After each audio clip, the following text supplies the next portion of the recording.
ছোট থেকে কোথাও ঘুরতে না যাওয়া মেয়েটা আজকে বরের হাত ধরে পাড়ি দিয়েছিল পাহাড়ের বুকে।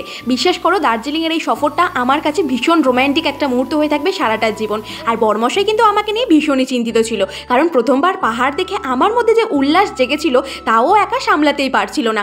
বিশ্বাস করো, প্রথমবার পাহাড়ে গিয়ে এত সুন্দর ন্যাচারাল একটা ওয়াটারফল দেখে আমি জানি আমার মতো তোমরাও নিজেকে একদম ধরে রাখতে পারবে না। আর সেখানে দাঁড়িয়ে আমি তো প্রচণ্ডই বিচ্ছু, তার কথা এত সহজে কি করে শুনি বলো তো। তাই তার কথা না শুনে পাহাড়ের গা বেয়ে সোজা চলে গেছিলাম ঝর্ণার খুব কাছে। তবে সেখানে গিয়ে একটা মুশকিলও হয়েছিল, শ্যাওলা লেগে আমার জিন্সের প্যান্টটা একদম গেছিল নোংরা হয়ে। তবে কুছ পারবা নেই, এত কাছ থেকে ঝর্ণাটাকে তো দেখেছিলাম। সেখান থেকে অনেক সুন্দর সুন্দর স্মৃতি কুড়িয়ে নিয়ে সোজা চলেছিলাম কিন্তু ঘুম মনেস্ট্রির দিকে। আর যেখানকার বিশেষত্ব হচ্ছে কিন্তু 15 ফুট উচ্চতা বিশিষ্ট বুদ্ধদেবের মূর্তি।